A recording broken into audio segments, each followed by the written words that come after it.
Le deuxième épisode d'un lieu des histoires, nous sommes à Niedermorschwihr cette semaine avec Stéphanie Malorand et Bernard Stemmer.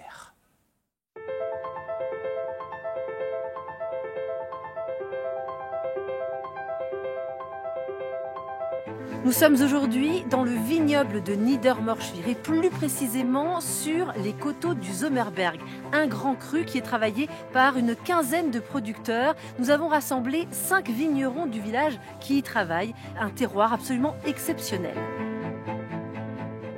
Des coteaux très pentus, 28 hectares de vignes pour un grand cru, le Sommerberg.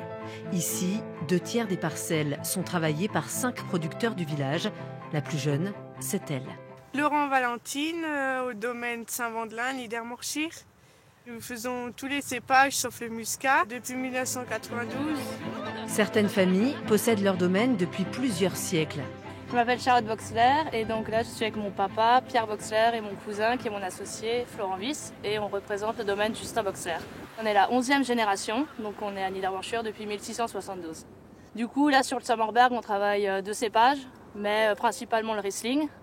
Le Riesling est le cépage le plus adapté sur le Sommerberg. On est tous des grands Riesling lovers dans la famille.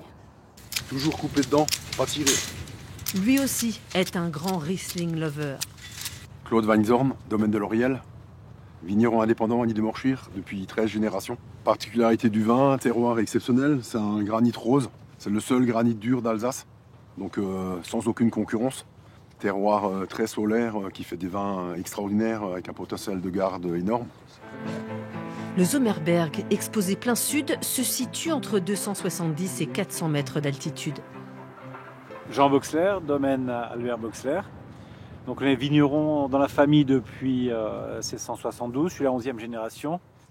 Jean, la particularité de ce coteau du Sommerberg, c'est d'abord le granit.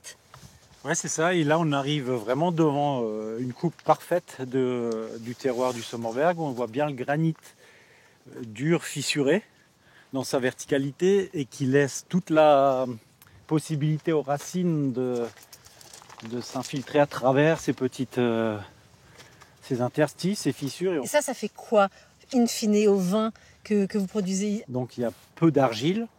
Et donc c'est ce qui caractérise vraiment cette finesse maximum qu'on peut avoir dans ces vins de granit du Sommerberg. Et qui est unique. Et qui est unique, bien sûr, ouais. Des vignes difficiles à travailler à cause des pentes abruptes, mais un terroir qui fait la fierté du président du syndicat viticole de Niedermorschwihr. Mullenbach Jean-Marc, du domaine Mullenbach Marcel et Jean-Marc, et c'est mon père qui a commencé l'exploitation viticole en 1964. Ici, quand vous regardez ce beau cadre de travail, Colmar, la Forêt Noire, les Alpes, c'est splendide. Un cadre magnifique, ces coteaux, mais aussi un combat selon Jean Boxler. Ici, pas de machine, tout se fait à la main, avec plus de main-d'œuvre qu'ailleurs, et cela à un coût. Quand vous achetez une bouteille d'un grand cru, où c'est tout fait à la main, vous investissez dans du social. C'est des gens, c'est des travail humains, c'est des gens qui s'investissent, qui donnent de leur énergie, de leur passion pour travailler là-dedans. Et c'est important que les consommateurs intègrent ce phénomène, que payer plus cher une bouteille d'un coteau où tout fait à la main, c'est normal. Dans le verre, le résultat du labeur est réconfortant pour les vignerons. Mais un nouvel ennemi rôde et inquiète, c'est le dérèglement climatique. 21 trop d'eau et 23 pas assez d'eau. Après, qualitativement, les vins sont exceptionnels.